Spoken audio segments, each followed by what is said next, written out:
भाजपा से परेशान होकर अब लद्दाख के लोग भी हिंसक हो गए। एक इंसान को आप कितना दबा सकते हो? दबाया तो खैर इधर जा ही रहा है, आपको पता ही है सब कुछ चल रहा है, हिंदुस्तान में क्या चल रहा है आपको मालूम है। लेकिन आप स्टेट में जाते हो, उनसे वादे करते हो और फिर सालों तक वादा भूल जाते हो। जी हाँ, यही कुछ हुआ है। अभी मैं तमाम वो चीज़ें आपको बताऊंगा कि ये क्यों हुआ है। हालांकि हम किसी भी तरह की हिंसा को सपोर्ट नहीं करते हैं और जो नेपाल में हुआ वो भारत में नामुमकिन है। ऐसे में अगर भारत में कहीं भी हिंसा की जाती है तो ये सरासर गैरकानूनी है, गलत है और इसका विरोध होना चाहिए। लेकिन बात वहीं आ जाती है कि फिर सरकार से बात कैसे करें, सरकार सुन ही नहीं रही है। हाल ये हो गया है कि भाजपा पर इतना गुस्सा फूटा है लेह वालों छात्रों का, लद्दाख के युवाओं का, जिन्हें जेन ज़ी कहा जा रहा है, कि उन्होंने भाजपा के दफ्तर को फूंक दिया है।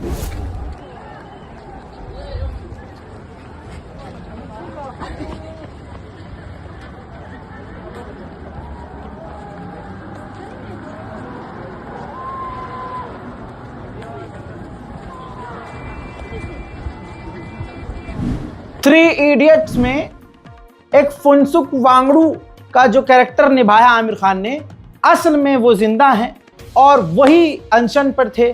15 दिन से उनकी वही मांग थी जो मोदी ने वादा किया था। इस देश के माननीय प्रधानमंत्री मोदी ने जो वादा किया था वही पूरा करने की वो मांग कर रहे थे। 15 दिन से वो अनशन पर बैठे थे। अब वहाँ के छात्र जो है उनके समर्थन में उतरे और वही हुआ जो होता है। वहां गवर्नमेंट ने पुलिस भेज दी प्रदर्शन को रोकने के लिए। इधर से प्रदर्शनकारियों और पुलिस के बीच झड़प हो गई। पहले ये वीडियो देखिए।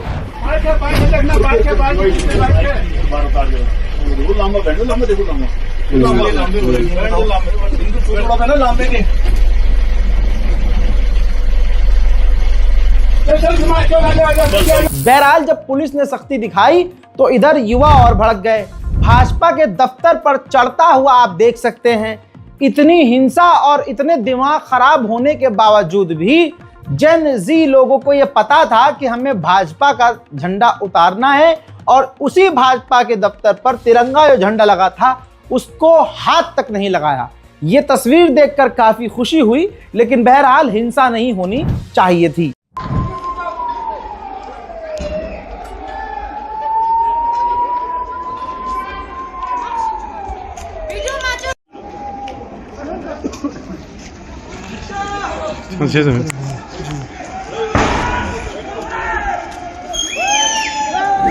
अब भैया देखते ही देखते लेह के अंदर, लद्दाख के अंदर प्रदर्शन भारतीय जनता पार्टी के खिलाफ हिंसक हो गया, खतरनाक हो गया।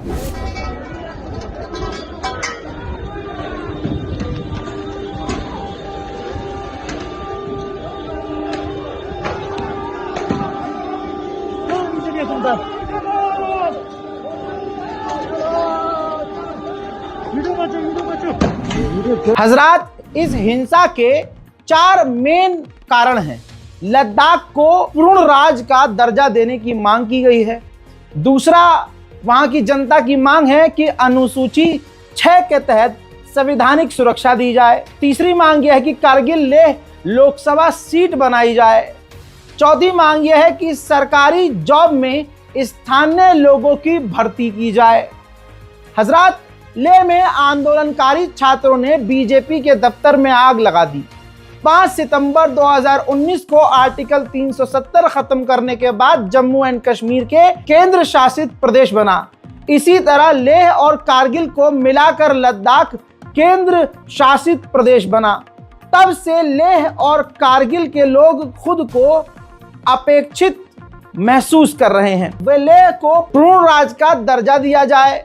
बीते 2 सालों में इसी मुद्दे पर कई दफा प्रोटेस्ट इस तरह के हो चुके हैं, लेकिन आज जो प्रदर्शन हुआ है ये खौफनाक। अब देखिए, जो मेन कैरेक्टर है सोनम वांगचू, उनका वीडियो आया है और कई उनके बयान आए हैं। प्रदर्शन वो कई महीने से कर रहे हैं, मांग कर रहे हैं सरकार से। जो मांगे है वो मैं आपको बता चुका हूं। सोनम वांगचू बार बार ये खुल्लम खुल्ला कह रहे हैं कि हमारी जमीन चीन हड़प रहा है। लेकिन जब हम बोलते हैं कि चीन कब्जा कर रहा है तो उल्टा हमको गद्दार कह दिया जाता है। कमाल ये है, जो वांगचू बिल्कुल सही कह रहे हैं, जो ये सवाल कर रहा है कि भैया चीन कब्जा ना करे, तो जो ये कह रहा है कि कब्जा ना करे, रोकिए भाई से, तो ये लोग चीन के खिलाफ कुछ करने से बेहतर समझ रहे हैं कि मुझे गद्दार बोल दें। यही है दोस्तों, आज अगर आप अगर हिंदू हैं, मुस्लिम हैं, सिख हैं, ईसाई छोड़िए, अगर आप हिंदू, कट्टर हिंदू भी हुए और आपको अगर पता चल जाए कि आपके लद्दाख पर चीन ने कई किलोमीटर बहुत लंबी चौड़ी जमीन एरिया पर कब्जा कर लिया है, और अगर आप कह देंगे कि हाँ भाई मोदी जी देखना ये तो यार गलत बात है, ये तो चीन कब्जा कर रहा है, तो भारत का वही समाज जो आपका समाज कहलाता है, वही समाज का वो व्यक्ति जो भाजपा प्रेमी है, वो आपको फौरन गद्दार कह देगा। इसी तरह की बात खुद वांगचू कह रहे हैं, सुनिए। एक तरफ तो हम अपनी ज़मीनें खो रहे हैं और दूसरी तरफ आलम यह है कि उसके ऊपर बहुत से नेता और उनके जो ट्रोल चट्टे बट्टे हैं, जो कि इन कमेंट्स में भी होंगे और कुछ वीडियोस में भी आपने देखा है, वो कहते हैं कि हम देशद्रोही हैं। आप ही बताइए, वो देशद्रोही हैं जिन्होंने देश की ज़मीन चीन को सौंप दी, या वो जो चीख चीख कर कह रहे हैं कि हमारी ज़मीन चीन को जा रही है, इसे रोका जाए? तो ये फैसला आप भी कीजिएगा। बहरहाल मैं लद्दाख से जो तस्वीरें अभी तक आ रही हैं वो बहुत खतरनाक हैं, बहुत खौफनाक हैं। बॉर्डर के इलाके में ऐसी हिंसा पड़ोस के दुश्मनों को मौका दे सकती है। अब सोनम वांगचू ने जब देखा कि मैं तो भाई साहब बिल्कुल अनशन पर बैठकर शांतिपूर्वक प्रदर्शन कर रहा था, अब जब इस शांति से बात नहीं समझी गई तो मेरी मोहब्बत में युवा लोगों ने गलत रास्ता अपना लिया। हालांकि उन्होंने कहा कि मैंने युवाओं के बेरोजगारी के और ये जो चीज़ें हैं, बेरोजगारी है, महंगाई है, शिक्षा है, इन तमाम मुद्दों को समझा और उन्होंने मेरा साथ दिया, प्रदर्शन किया, लेकिन उनके प्रदर्शन का तरीका गलत है और साफ तौर से उन्होंने हिंसा का विरोध भी किया। कि उनका नाम, उनका चेहरा कहीं दिख ना जाए और उनके जॉब्स पर असर न पड़ जाए, ऐसा एक तंत्र चलाया था जिसमें 50,000 लोगों ने नौकरियों, 500 नौकरियों के लिए 50,000 लोगों ने नाम भरे थे, मगर उनका रिजल्ट या टेस्ट नहीं करा रहे थे, ताकि वो 50,000 खामोश इंतज़ार करते रहें डर डर के कि मेरे नौकरी पर फ़र्क ना पड़ जाए। तो आज उन सब का वो गुस्सा निकल के आ गया और वो सड़क पे आ गए। और वैसे भी आपने सुना होगा, लद्दाख भारत में नंबर 2 पर है कहा जाता है बेरोजगारी में। तो एक ये बढ़ास था उनका। दूसरी तरफ लद्दाख के लोगों को बिना लोकतंत्र के रखा गया। स्टेट के बाद यूटी विदाउट लेजिस्लेचर, यानी कोई मंच नहीं है जहां पर लोग अपने मंशा अनुसार यहाँ का प्रबंधन कर सकें, मैनेजमेंट कर सकें, गवर्नेंस कर सकें लद्दाख का। और जो 6वां शेड्यूल है, जो जनजातियों को अपने अपने इलाके का संभालने के लिए एक मिनी पार्लियामेंट, मिनी असेंबली देती है, उसका भी वादा करके पूरा नहीं हुआ था। तो ये सब बड़ा लोगों में बढ़ता जा रहा था। और फिर आखिर में हाल ही में मैं जो इन सब के लिए या उनकी आवाज़ बनकर आवाज़ उठा रहा था, तो मुझ पर फिर बहुत जुल्म करने लगे, हैरेसमेंट करने लगे, कहीं सीबीआई डालकर, कहीं एफआईआर डालकर और कहीं समन्स, इनकम टैक्स के हर मुमकिन केसेस लगाकर, और जो हमारा विद्यालय है उसके ज़मीन को भी वापस ले गए। तो ये जो युवा पीढ़ी है, इन सब से बहुत अंदर ही अंदर आग बबूले हो रहे थे और किसी को ऐसा अनुमान नहीं था कि आज के जैसा कुछ होगा। अचानक से हजारों में निकल के आए और इस तरह का एक नज़ारा बना। ये सिर्फ कुछ ही युवाओं का या ऐसा नहीं था, इसमें बच्चियां, स्कूल की लड़कियां, कॉलेज की लड़कियां, मंक्स जो भिक्षु हैं, वो भी आके बाहर भिड़ने लगे। इसी तरह से दोस्तों उत्तराखंड में बड़ा कांड हो गया है। वहां बेचारे जो कई कई साल मेहनत करते हैं, जिनका ख्वाब होता है कि जिंदगी में पढ़ लिख कर कुछ बनना है, हमें मोदी की भीड़ का, अंधभक्तों की भीड़ का हिस्सा नहीं बनना है, उनकी जिंदगी से खिलवाड़ कर रही है ये सरकार। हुआ क्या, वहां पर यूके SSSC का एग्जाम होना था। बच्चे एग्जाम देने गए और अभी एग्जामिनेशन हॉल में थे कि खबर आ गई कि पेपर लीक हो गया। जी हां, ऐसा लीक हुआ पेपर कि भैया बच्चों ने प्रदर्शन शुरू कर दिया, भैया पेपर तो अब ये कैंसिल करो। भाई लीक जो हुआ है पेपर, उससे तो उनके मजे आएंगे ना जिन्होंने पेपर खरीदे हैं। और पेपर खरीदेगा कौन, किसने खरीदा होगा? जिनके पास होंगे 15-15 लाख रुपए। बच्चों को यह बात समझने में देर नहीं लगी कि हमारे भविष्य से खिलवाड़ किया जा रहा है। तुरंत सड़कों पर उतरकर बच्चों ने प्रदर्शन उत्तराखंड में ही शुरू कर दिया।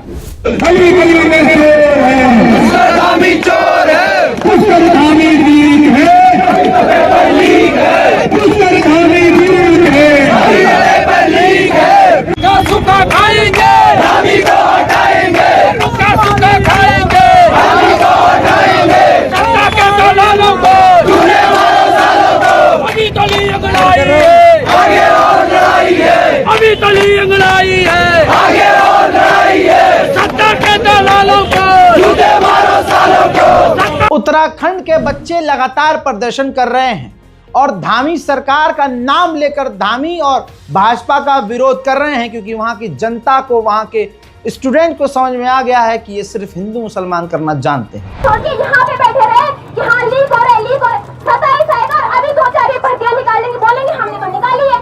और हमारा माइंड सेट भी इतना है कि हम बोलते नहीं जी चुनाव आने वाले हैं, अब तैयारी कर लो। इन्होंने हमारे दिमाग में ठहराया है कि नहीं जी चुनाव आएंगे और उससे पहले हम तैयारी में बैठेंगे और निकल जाएंगे। और सबसे बड़ी बात, आप हम तो नहीं दे रहे 15 लाख। मुझे तो पता, मतलब मैं तो सच बताऊं तो मुझे तो पता ही नहीं था ऐसे घूस। मुझे लगता था कि एक तो नौकरियां होती है जिसमें घूस खा के हो जाता है। मुझे लगता था पटवारी जी ये सब तो भाई पढ़ के बनते हैं, पर जब हम मैदान में उतरे तो ऐसा लग रहा है कि सब बड़े लोग हैं जिनके पास 15-20 लाख रुपए। अब मामले की गंभीरता को देखते हुए पेपर को रद्द किया गया और SIT बिठा दी गई है, जांच कमेटी बना दी गई है। 1 महीना इसमें जांच में लगा है। लेकिन सवाल वही है मेरी जान कि बच्चों के साथ ऐसा खिलवाड़ क्यों? बच्चों के साथ वो बेचारे इतनी मेहनत कर रहे हैं बच्चे, ताकि उन्हें किसी भीड़ का हिस्सा न बनना पड़े हैं और किसी पार्टी का झंडा लेकर गला ना फाड़ना पड़े, 10-10 रुपए में ट्वीट ना करना पड़े। वो कुछ पढ़ लिख के अपनी पहचान बनाना चाहते हैं। तो ये कौन लोग हैं पीछे से, ये कौन है जो इन बच्चों की जिंदगियों के साथ, भविष्य के साथ खेल कर रहा है? खैर, जांच कमेटी बना दी गई है। आज की इस प्रेस वार्ता में आप सबों का स्वागत है।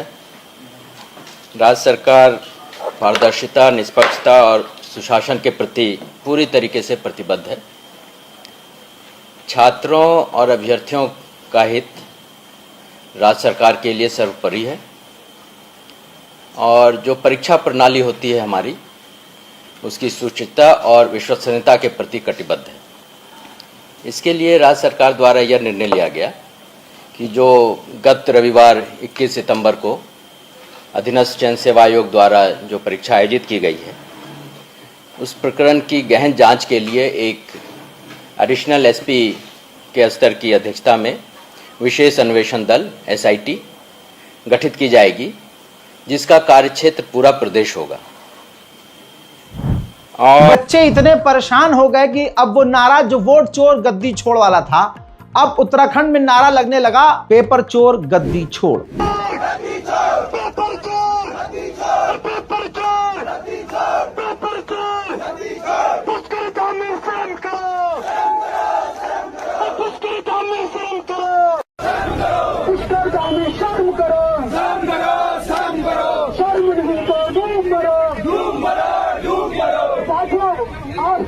अभी कोई और छात्रों में से कोई संबोधित करना चाहता तो प्लीज आप आ सकते आगे, अपना वक्तव्य, अपना मंतव्य आप आगे प्लीज। दोस्तों, इसके साथ एक बड़ी दर्दनाक वीडियो है। एक छात्र, एक छोटा सा बच्चा, स्टूडेंट जो है, वो जो पेपर लीक हुआ उत्तराखंड में, उस पर एक मीडिया को बाइट दे रहा था, अपना गुस्सा, अपनी नाराजगी, अपनी उफ जो है वो बयान दे रहा था, वो पेश कर रहा था सामने, बता रहा था कि हम कितने परेशान हैं, क्योंकि आगे मुझे भी तो इसी लाइन पे जाना है और ऐसे ही पेपर लीक होते रहे तो होगा क्या। हम 15-15 घंटे लाइब्रेरी में पढ़ाई करते हैं और लोग 15-15 लाख रुपए देकर जो है पेपर लीक करवा के पास हो रहे हैं, गद्दियां पा रहे हैं। बात बच्चा लॉजिक वाली कर रहा था, लेकिन इस सरकार को लॉजिक कहां पसंद आता है, और जब जब सरकार डरती है पुलिस को आगे करती है। जो वीडियो मैं आपको दिखाने वाला हूं उसमें आप खुद अपनी आंखों से देखेंगे कि बच्चा मीडिया से बात कर रहा था, तुरंत एक 3-4 स्टार वाला वर्दी वाला भाजपा का गुलाम आता है और तुरंत वीडियो बनाने लगता है। बच्चा डर के मारे जब मुंह ढाकता है तो पुलिस वाला कहता है, आगे सुन, इस्लामोफोबिया देखिए, इस्लामोफोबिया। पुलिस वाला कहता है क्यों मुंह की छुपा रहे, पत्थर मारोगे क्या? सब जानते हैं इस्लामोफोबिया से ये सड़ा हुआ झुंड है और ये सरकार इस्लामोफोबिया से पीड़ित है। खुद प्रधानमंत्री हो, योगी हो, अमित शाह हो, इन्हें मजा तब आता है जब ये इस्लाम मुसलमान के विरुद्ध बात करते हैं। अब जब ये आप कटमुल्ला और ये मुल्ला यदमुल्ला जब आप संसद में खड़े होकर बोलोगे तो आपके चाहने वाले तो फिर मुसलमानों को पता नहीं क्या क्या कह देंगे। चल रहा है ना, आई लव मोहम्मद, मैं अपने हुजूर पाक सल्लल्लाहु अलैहि वसल्लम से मोहब्बत करता हूं, तो उनको मिर्चा लग रहा है। तवज्जो है, हमारे कुरान पर गलत टिप्पणी करते हैं। अगर हमने इनकी गीता पर 4 बातें निकाल कर बोल दी तो इनको दिन में तारे नजर आ जाएंगे। अगर आज ये हमारे हुजूर पर, अल्लाह पर और दीन पर गलत और गंदी टिप्पणियां कर रहे हैं, भाई साहब दिल्ली पुलिस कमिश्नर, सरकार, अधिकारी भाई कंप्लेंट नहीं लिख रहे हैं अभिषेक ठाकुर के खिलाफ, बल्कि जो लोग उसकी अपमानजनक वीडियो को रीट्वीट कर रहे हैं और उस पर अभिषेक ठाकुर के खिलाफ वीडियो बना रहे हैं, तो पुलिस क्या कर रही है, जो दिल्ली क्राइम ब्रांच है उनको फोन कर रही है, उनको डरा रही है। जैसे आपकी स्क्रीन पर मौजूद साजिद रिएक्ट्स हैं, इन्होंने बताया कि भैया इन्होंने क्योंकि अली खान को सपोर्ट कर दिया। अली खान वो जो दिल्ली 6 के रहने वाले हैं, वो नौजवान जिसको हुजूर पाक का जो अपमान किया जा रहा है बिल्कुल सरकारी तौर से कैमरों के सामने, जिस पर पुलिस कार्रवाई नहीं कर रही है, FIR नहीं लिख रही है, गिरफ्तार नहीं कर रही है। भाई मैं बात कर रहा हूं अभिषेक ठाकुर की, और पूरा हिंदुस्तान उसकी वो अपमानजनक वीडियो देख चुका है। अब ये नौजवान अली खान, उन्होंने भाई वीडियो बनाई और स्टैंड ले लिया, ग्राउंड पर उतर आए। अब मामला ये हुआ कि बताया ऐसा जा रहा है कि जो अली खान हैं भाई उल्टा उन पर ही कार्रवाई हो गई, ऐसा अली खान कह रहे हैं। बता रहे हैं अली खान की मुझ पे तो हुई कार्रवाई और मेरे जो वालिद साहब हैं वो और उनके मामू को उठा लिया। इसी तरह से साजिद बता रहे हैं, साजिद रिएक्ट्स, कि भैया दिल्ली क्राइम ब्रांच मुझे फ़ोन कर रही है कि तुम्हें उठा देंगे, तुम्हें गायब कर देंगे, तुम्हें जेल में डाल देंगे, ये सब चीज़ें। तो आप देखिए कि आज माहौल हिंदुस्तान में कैसा बना दिया गया है। मतलब सामने से तुम पैगंबर इस्लाम सल्लल्लाहु अलैहि वसल्लम को गाली दोगे, तुम कुरान का अपमान करोगे, तुम मुसलमानों को गालियां दोगे, मुसलमान बेटियों को जलील करोगे, घटिया और गंदी बातें उनके बारे में कहोगे। और ये दिल्ली, राजधानी, भारत की राजधानी दिल्ली, और दिल्ली का सबसे मेन भीड़ भाड़ वाला इलाका जो CP है कनॉट प्लेस, वहां पर खड़े होकर कैमरों के सामने चीख चीख कर बोलेंगे। और ये सब कुछ करने के बाद भी उल्टा ये मुसलमान को चैलेंज करेंगे कि तेरे पिछवाड़े में दम है तो CP में आ जा, मैं तेरे अल्लाह को भी यही बोलूंगा, तेरे उसको भी यही बोलूंगा। अब जब मुसलमान बेचारा कहता है कि ये तो मुंह पे आ गया यार अगला आदमी, अब जब सामने से रिएक्शन आता है तो पुलिस पता है क्या करती है, पुलिस सीधा मुसलमान को रोक रही है। सुनिए, उन्हीं को धमका रही है, उन्हें गिरफ्तार करने की बातें कर रही है। और उसके आगे की बात सुनिए, ये जो ग्रुप है पूरा जो इस्लाम को गाली बक रहा है, इनके बैनर्स बैठे हुए हैं, आपकी ID फौरन बैन करना शुरू कर देंगे, आपकी स्टोरी डिलीट करवाना शुरू कर देंगे, और फिर ये क्या करेंगे, ये आपके खिलाफ कैंपेन चलाना शुरू कर देंगे और आपका अकाउंट ही डिलीट करने की कोशिश करेंगे, बल्कि आपके अकाउंट को डिलीट भी कर दिया जाएगा। और गवर्नमेंट जो है, जो प्रशासन, वो इनका साथ दे रहा है, वरना अब तक ये अभिषेक ठाकुर गिरफ्तार नहीं होता। भाई अभिषेक ठाकुर को चलो गिरफ्तार तुम नहीं कर रहे, समझा तो सकते हो कि भाई ये टिप्पणी मत कर, इससे देश में माहौल खराब होगा। लेकिन अभिषेक ठाकुर की जो आप तस्वीरें आप देखेंगे ना, किन किन नेताओं के साथ है, किन किन लोगों के साथ है, तो आप समझ सकते हैं कि भाई उसको ये काम, ये प्रोजेक्ट दिया हुआ है कि भारत में अशांति हो, भारत में जो हिंदू मुस्लिम सिख ईसाई वाली एकता है ना, सीधा उस पर प्रहार करना है। अब कोई अभिषेक ठाकुर से पूछे भाई तू कितना पढ़ा लिखा है, नहीं पता, क्या ही पढ़ा लिखा होगा भाई, जब भाजपा के नेता ही, मतलब क्या कहूं मैं आपको, ये लोग भारत के लिए सीधा खतरा हैं। मेरे खुद इतने सारे हिंदू दोस्त हैं, वो खुद कहते हैं भाई ये हम तो खुद शर्मिंदा होते हैं ऐसी बातें यार।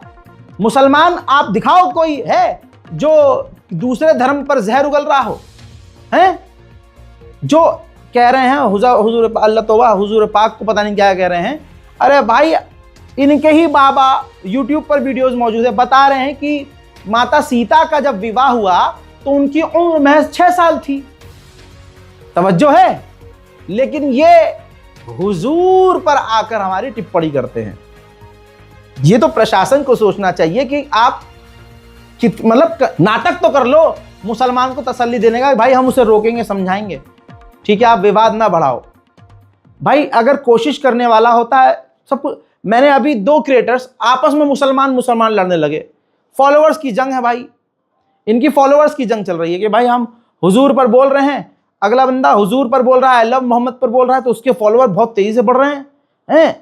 तो भाई मैं क्या करूं, सभी बना रहे हैं आई लव मोहम्मद पर, तो हम इसको ही, जो बंदा क्रिएटर है ना, इसको ही मैं इसको कहूँगा भाई इसकी गर्लफ्रेंड थी, इसकी गर्लफ्रेंड की फोटो मेरे पास है, इसकी गर्लफ्रेंड की कॉल रिकॉर्डिंग मेरे पास है, इसकी गर्लफ्रेंड का ये कर देंगे, इसकी गर्लफ्रेंड का वो कर देंगे, हम तो इसे नंगा कर देंगे, है ना।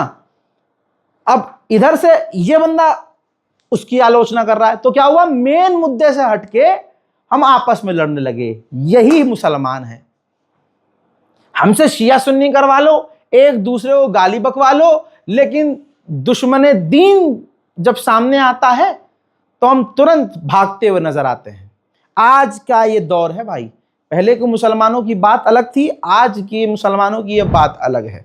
हम 15-15 घंटे पढ़ रहे हैं लाइब्रेरी में, तो पेपर 15 लाख में बेच रहे हैं। हमारे बाप के पास 15 लाख नहीं तो वो कहाँ से देंगे? बिल्कुल पेपर भी, हर पेपर बिक रहे हैं और आगे पुलिस को बेच रही है, और यहाँ पे ये करते हैं लोग अच्छे नहीं होंगे। आज अपनी बात करने जा रहे हैं डेमोक्रेटिक ढंग से, तो ये रोक रहे हैं। हाँ, हम अब तमीज से बात कर रहे हैं, बिल्कुल कानून, मतलब कानून के अंदर पूरा ये हो रहा है। यहाँ पे पुलिस खड़ी करती, कल ही उन्होंने कर दिया कि यहाँ पे कोई खड़े नहीं होंगे। क्यों नहीं होंगे? क्यों चोरी करी हुई हमने किसी की? नहीं, मतलब ये सरकार किसकी? इस्तीफा दे, मुख्यमंत्री इस्तीफा दे, मुख्यमंत्री तक जा रखा है। प्रजातंत्र में तो अधिकार है, अधिकार है हमारा, अधिकार है हमारा। हमारे पास कॉन्स्टिट्यूशन ऑफ इंडिया मुझे राइट देता है कि मैं कर सकता हूँ विरोध, पर लेकिन ये कहाँ की टूटापन थी कि ये ऐसा कर रहे हैं। क्या नाम आपका? मेरा नाम उत्सव चौहान है। क्या? उत्सव चौहान। कहाँ से हो? मैं सर बड़कोट से हूँ। क्या तैयारी कर रहे हो इस समय? सर मैं अभी ग्रुप सी की तैयारी कर रहा हूँ सर। जी सर, कल के दिन सर अभी तो मेरा नहीं है सर वो, पर लेकिन कल के दिन मैं भी तो दूंगा ना सर उसी एग्जाम को। मुझे भी तो सर देखना पड़ेगा ना कि मेरे साथ कल के दिन आज मेरे भाई के साथ ऐसा हो रहा है सर। ये नहीं, और माँ बाप का इतने मेहनत से पहाड़ से कर रहे हैं, हमें अपना पेट काट के पढ़ा रहे हैं सर हमको कि इनके कुछ हो जाए, हमारे साथ सर ऐसा हो रहा है। बिल्कुल बिल्कुल बिल्कुल। सर वो हमारी अरे सर हम क्यों, वो हमारी मर्जी सर। पत्थर मारना है क्या? नहीं सर। तो क्यों मुँह क्यों छिपा रहे हो? नहीं सर, मैं अभी मुँह दिखाओ ना अपना। नहीं सर, मैं उसके लिए स्वतंत्र हूँ सर। अरे ये पुलिस से डर रहे हैं यार, ये पुलिस से डर रहे हैं कहीं फंसा। बहरहाल हालात बहुत खराब हैं। अब उत्तराखंड का हाल आपने देख लिया कि क्या हाल है। अब उत्तराखंड सरकार को भी समझ में नहीं आ रहा, करें तो क्या करें। पुष्कर धामी के खिलाफ बयानबाजी हो रही है, उनके खिलाफ जो छात्र जो स्टूडेंट हैं वो नारेबाजी कर रहे हैं, तो पुष्कर धामी ने बहुत बढ़िया, इनके झोले में एक मास्टर स्ट्रोक होता है, वो होता है हिंदू मुसलमान। अब उन्होंने अपने बयान में कह दिया है कि ट्यूशन जिहाद हो रहा है, लीक जिहाद हो रहा है, पेपर जिहाद हो रहा है, नकल जिहाद छेड़ रहे हैं ये, यानी ये भी ठीकरा मुसलमान पर फोड़ दिया। अबे भैया 2014 से तुम्हारी सरकार है, तो तुम्हारे रहते हुए जिहाद कैसे हो रहा है? हर हिंदू प्रोग्राम में, हर हिंदू त्योहारों में तुम हिंदू मुसलमान कर रहे हो, मुसलमानों को उत्तराखंड से मार पीट कर भगा रहे हो, मुसलमानों को तुम जलील कर रहे हो, गरीबों को परेशान कर रहे हो। उन तमाम चीजों के बावजूद जब तुमने मुसलमानों की इतनी चूड़ी टाइट कर रखी है, तो तुम्हारा फायदा क्या है जब पेपर लीक हो रहा है? मतलब आज मेरे तमाम हिंदू भाइयों को मैं हाथ जोड़कर निवेदन करता हूं, तुम्हें प्रभु श्री राम की कसम है भाई, थोड़ा सा कुछ सोच लो। पहले मुसलमान को गाली बकने से पहले और इनकी बातों में आने से पहले तुम्हें भगवान श्री राम की कसम है यार, सोचो कि ये तुम्हारी भावनाओं के साथ खेल रहे हैं। मुसलमान की इतनी हिम्मत नहीं है कि आपकी भावनाएं आहत करे। ये इन्हीं के यहाँ से ऐसे अभिषेक ठाकुर जैसे लोग छोड़े जाते हैं मैदान में और वो समाज में गंदगी फैलाते हैं। सुनिए अब ये कौन सा जिहाद लेके आए हैं। कोचिंग माफिया और नकल माफिया एक होकर राज्य में नकल जहाज छेड़ने का प्रयास कर रहे हैं। जांच से पहले ही प्रदेश में अराजकता फैलाने का प्रयास कर रहे हैं। लेकिन मैं आप सभी उन सभी नकल माफियाओं को, उन जिहादियों को बता देना चाहता हूं कि हमारी सरकार राज्य में नकल माफियाओं को जब तक मिट्टी में नहीं मिला देगी तब तक हम चैन से नहीं बैठेंगे। बस छात्रों से मेरी यह अपील है कि भाई मुझे पता है आज आप वही लोग हैं जो भाजपा को सपोर्ट करते हैं, आप वही लोग हैं जो मुसलमानों के खिलाफ मानसिकता रखते हैं, लेकिन आज मैं यही कहूंगा कि यह प्रभु श्री राम की लीला है कि आपको इस रामराज में समझाया जा रहा है, इशारा दिया जा रहा है, इस कलयुग में आपको बताया जा रहा है, ये ऊपर वाला आपको दिखा रहा है कि देखो आपके साथ असल में गलत कौन कर रहा है। तो देखिए, धर्म के नाम पर बंटना बंद कीजिए। हिंदुस्तान में जो भी पैदा हुआ है वो हिंदुस्तानी है, वो सच्चा भारतीय है। उसके बाद वो हिंदू है, मुसलमान है, सिख है, ईसाई है, इस्लाम धर्म सभी मजहब की इज्जत करने का आदेश देता है। जो दीन, जो इस्लाम किसी को अपमानित करने को मना कर रहा है, वो आपका अपमान करने की इजाजत कैसे दे देगा। साफ मना किया गया है कि हम किसी मजहब को गाली नहीं बक सकते। लिहाजा आप भी इस चीज का ख्याल रखें। और आज देश में एक ग्रुप ऐसा है जो उससे कोई सवाल कर लो तो हिंदू मुसलमान, चुनाव का समय आए तो हिंदू मुसलमान, कहीं कुछ भी हो जाए हिंदू मुसलमान। अब अभिषेक ठाकुर जैसे लोगों को सड़क पर छोड़ दिया गया है हिंदू मुसलमान के बीच में जहर घोलने के लिए। बहुत सारे बाबा हैं भाई जिनकी बात आप सुनोगे तो आपका दिल नरम होगा। बाबा प्रेमानंद महाराज को सुनिए भाई, इनके चेहरे को देख के दिल में ठंडक होती है कि ये आदमी जो बोलेगा हक बोलेगा। ये होता है नूर, ये होता है भाई बाबा, ये होती है भाई साहब साधना। भाई इन्होंने आज तक जो कहा 1000% सही कहा। आज तक इन बाबा ने ऐसी कोई बात, मतलब युवाओं को समझाने के लिए भी कोई बात बोली ना तो किसी का नाम लेके नहीं बोली कि किसी का दिल ना दुख जाए। लेकिन बाबा हैं, बोलेंगे तो सच। तवज्जो है। तो एक ऐसे बाबा और एक वैसे बाबा, एक ऐसे बाबा जो अपने शब्दों का चयन ऐसे करते हैं कि कोई भी हो, किसी भी जात का हो, किसी भी धर्म का हो, उसके दिल को तकलीफ न पहुंचे। और एक वो बाबा जो संसद में खड़े होकर दूसरों को कठमुल्ला कह रहा है और उनको इसी में मजा आ रहा है। नाम बदल दो भाई, नाम। दिल्ली सरकार वहां की सीएम ऐलान कर दिए कि अरे आज से आंगनवाड़ी को आंगनवाड़ी नहीं कहेंगे, आज से आंगनवाड़ी को आप मासी कहेंगे। वाह वाह भाई वाह, विकास, ये इनके हिसाब से ये विकास है। तो ये चीज पढ़े लिखे समाज को समझनी होगी भाई। सबसे पहले हिंदू मुसलमान खत्म करो, सबसे पहले आपसी नफरत खत्म करो, किसी के कहने पर मत चलो। मैं हूं रजा और आप देख रहे थे रजाग्राफी अनस्क्रिप्टेड। जय हिंद।